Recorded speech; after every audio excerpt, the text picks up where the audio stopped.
Você está ouvindo o programa Evangelho na Real, o seu programa cristão que aplica o evangelho puro e simples e a verdade da Bíblia à realidade do imigrante. Olá, seja bem-vindo a mais um episódio do nosso podcast. E hoje, o reverendo Pedrolino irá tratar do tema O Imigrante e o Sofrimento, com base na pergunta enviada pelo Gabriel da cidade de Marlborough, Massachusetts. Pastor, eu vou à igreja, trabalho ativamente em diversos departamentos, sou fiel nos dízimos e tento viver uma vida de testemunho de Cristo. Mas parece que os filhos das trevas são mais abençoados do que eu. Uma vez, tive que ouvir de uma amiga que nós cristãos gostamos de sofrer, que somos muito conformados com o sofrimento e que eu precisava pensar mais positivo para atrair menos desgraça para a minha vida. Eu fiquei sem resposta. Eu queria que as pessoas vissem Cristo em mim, mas sinto que falhei. Eu sei que em tudo Deus tem um propósito, mas o que dizer sobre a Bíblia e o Evangelho quando somos questionados acerca das desgraças que às vezes temos que enfrentar na vida? Olá, Márcio, tudo bem? Como é que você está? Queridos ouvintes, um prazer voltar aqui, dar continuidade ao nosso Evangelho na Real. Quero agradecer aí ao Gabriel da cidade de Marlborough por mandar uma pergunta tão importante, tão necessária para os nossos dias. E eu quero começar respondendo essa pergunta com uma das afirmações mais conhecidas de Jesus, mas que às vezes nós esquecemos. E essa afirmação está lá em João, no capítulo 16, no versículo 33, que diz assim: estas coisas vos tenho dito, para que em mim tenhais paz. No mundo vocês passarão por aflições, mas vocês tenham bom ânimo, eu venci o mundo. Então, a primeira coisa para começar a responder sua pergunta, Gabriel, é nós falarmos da realidade na vida do cristão do sofrimento. O sofrimento é algo que nós não buscamos, o sofrimento é algo que nós não desejamos, o sofrimento é algo que o cristão deve fazer de tudo para evitar. Mas Jesus está nos ensinando aqui que sofrimento é uma realidade. Sofrimento é algo que todos os habitantes da terra que estão debaixo da maldição original de Adão, ou do pecado original, se você quer dizer assim, todos nós passaremos por diversas aflições. E Deus também usa as aflições para nos moldar, para nos preparar para algo maior ainda nessa terra, ou para nos fazer reconhecer cada dia a suficiência de Cristo Jesus nas nossas vidas. Então, sofrimento, e a palavra que Jesus usa, aflição, é uma palavra, não é de um sofrimento superficial, é de um sofrimento profundo, de um sofrimento que nos atingirá de maneira profunda. Por isso existem muitos cristãos sofrendo hoje pelo mundo. Existem muitos cristãos verdadeiros, fiéis, que estão sofrendo. E esse sofrimento faz parte da existência nessa vida e faz parte também de um propósito de Deus na vida de cada um de nós.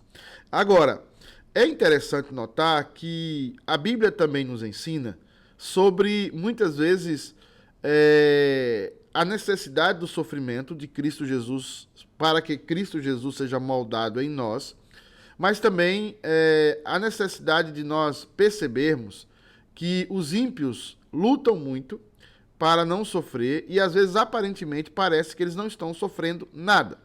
O que nós vemos isso é lá no Salmo 73, 2. É um salmo de Asaf, e esse salmo, no versículo 2, diz assim: quanto a mim, porém, quase me resvalaram os pés, pouco faltou para que se desviasse os meus passos.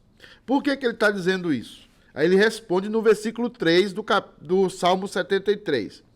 Pois eu invejava os arrogantes, ao ver a prosperidade dos perversos.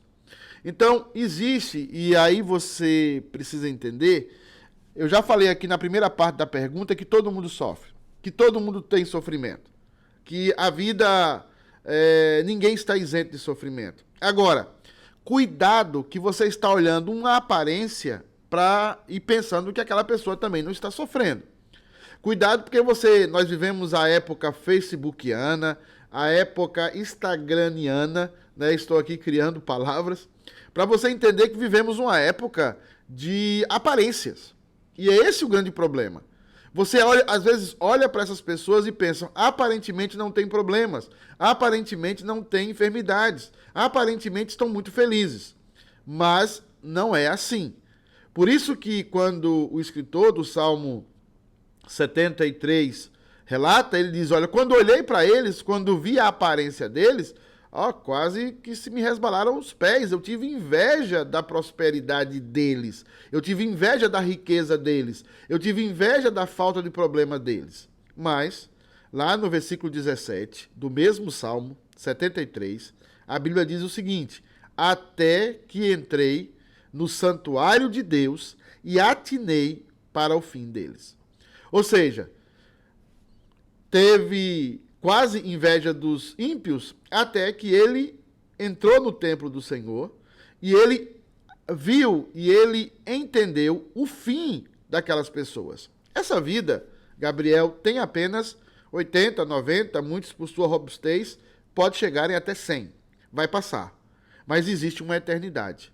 E essa eternidade, ela não acaba.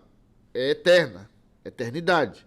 Agora, essa vida é passageira, ela acaba. Então, o que você precisa entender é que continue fazendo o que você tem que fazer, continue servindo ao Senhor, você vai passar por lutas, você vai passar por sofrimento, mas Deus assistirá você em todas essas lutas. E Deus ensinará você sempre algo novo para você compartilhar com os seus irmãos, para você compartilhar com pessoas que estão passando também necessidade. Por isso que o apóstolo Paulo deixa isso claro na carta aos Filipenses. Ele diz o seguinte no capítulo 1, versículo 12 até o versículo 14. Quero ainda, irmãos, certificar-vos de que as coisas que me aconteceram, que coisas foram essas? Paulo foi preso, Paulo foi chicoteado, Paulo foi tido como mentiroso, enganador, como alguém que fazia arruaças, como um subversivo social. Paulo foi abandonado pela sua casa, pela sua família, abandonado pelos seus irmãos e traído pelos irmãos da fé. Mas ele está dizendo que todas essas coisas que me aconteceram, tudo isso que me aconteceram, tem contribuído para o avanço do Evangelho. Então, não creia nas mentiras dessas pessoas que dizem, olha, você tem que ser positivo, você tem que ser positiva, não fale isso que você vai atrair coisas ruins para vocês. Essas pessoas são superficiais, essas pessoas vivem muitas vezes uma mentira. E às vezes essas pessoas têm até problemas emocionais, problemas psicológicos, porque não encaram a realidade da vida e não têm condição de encarar as lutas, as tristezas da vida. Já Paulo está dizendo aqui o seguinte, olha, o que me aconteceu foi mesmo terrível, o que me aconteceu foi ruim, mas contribuiu para o progresso do Evangelho.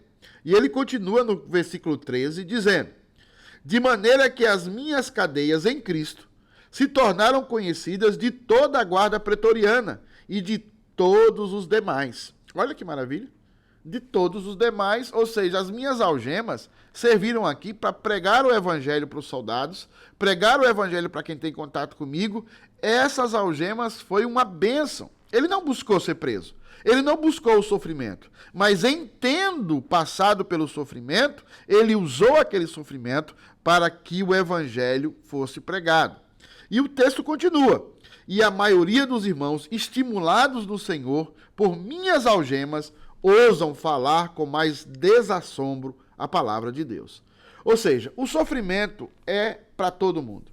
Alguns maqueiam o sofrimento, alguns tentam criar um mundo irreal de afirmações positivas, de declarações positivas. Esse mundo não existe e temos constatado isso cada dia, que esse castelo de areia cai com a vida, cai com a realidade. O que nós temos que encarar é o seguinte, Os sofrimentos existem, mas Deus estará nos assistindo em nosso sofrimento, Deus estará nos ensinando nesse sofrimento, e nós vamos pregar o evangelho melhor, com mais profundidade, porque passamos por sofrimento, passamos por lutas e glorificamos a Deus. Então, não se preocupe com esses sofrimentos. Você não falhou como cristão. Você não falhou como servo de Deus. Apenas você está enfrentando e passando na vida como ela é. As suas realidades, as suas dores, as suas lutas. E certa vez, uma mulher chegou para mim e falou: pastor, eu queria muito que os partos naturais fossem sem dor. Eu queria assim dar à luz tranquilamente, como se estivesse fazendo alguma coisa, uma alimentação, alguma coisa corriqueira e trivial. Mas eu disse para ela: olha, a dor no parto veio com o pecado, obviamente, mas a maioria das mães valorizam muito aquela dor e depois de ter o filho, aquela dor passa imediatamente. Valoriza aquela dor porque aquela dor é mais um sinal de que ela está gerando algo muito precioso. Ela está trazendo ao mundo algo de muito valor. Aquela dor representa muitas vezes a entrega de uma mãe,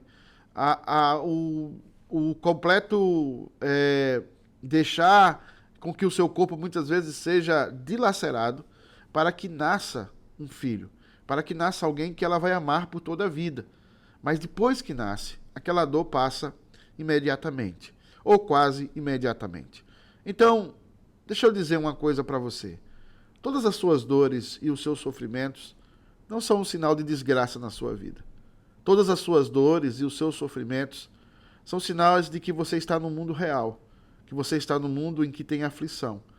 Mas você, apesar dessa realidade, você tem a Jesus Cristo, que também é real, que conforta você, que ajuda você, que passa pelo vale da sombra da morte com você.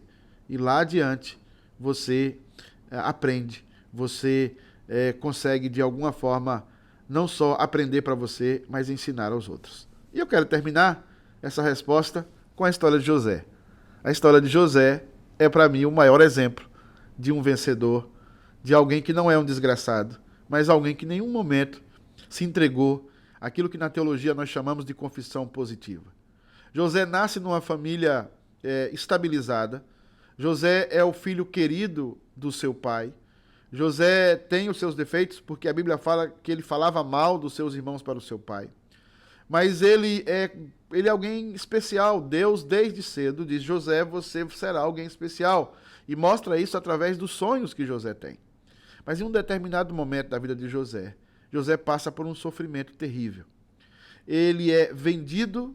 Em primeiro lugar, os seus irmãos pensam em matá-lo. Mas Deus age de forma providencial e ele é vendido como escravo. E não era fácil ser escravo naquela época. Se não é fácil ser escravo hoje, imagina numa época que não tinha direito algum, direito a nada. Você era uma propriedade, você era uma coisa. Ele é vendido como escravo. Ele é vendido como escravo para o Egito. Ele chega no Egito, na casa de Potifar, é injustiçado. Ele é jogado no calabouço. Lá no calabouço, ele é esquecido. Mas em todo esse processo, ele nunca deixou de ajudar, ele nunca deixou de fazer a coisa certa. E quando chega ao palácio, e quando chega a governador de toda a terra do Egito, e ele tem a oportunidade de se vingar, ou vingar a sua dor com os seus irmãos, e que era até um direito da época, ele renega o seu direito. Ele diz: vocês intentaram o mal contra mim. Ele nunca abre mão da realidade. Ele nunca abre mão das coisas como elas são. Vocês intentaram o mal contra mim. Mas Deus transformou esse mal em bem. Para quê? Para mim? Não. Para que salvasse muita gente. Para que a nação de Israel continuasse o seu legado de conservar a palavra e de gerar o Messias. Então, José vai perdoar os seus irmãos. José vai cuidar dos seus irmãos, apesar de todo o sofrimento que ele passou. O seu sofrimento, se você é crente, se se você é cristão, é cristã, que você é cristão, Gabriel, gerará vida, gerará ensino, gerará Jesus Cristo na sua vida e nas pessoas que estão próximas de você. Eu sou o pastor Pedro Lino, aqui no Evangelho na Real. Excelente, pastor Pedro! Queremos te agradecer por nos ouvir até aqui. Esperamos que você tenha sido edificado e que este episódio tenha respondido a sua dúvida. Se você conhece alguém que precisa ouvir esta palavra, não deixe de compartilhar o link deste episódio com esta pessoa. Compartilhe também no seu WhatsApp e redes sociais para que mais pessoas também possam aprender da simplicidade da palavra de Deus.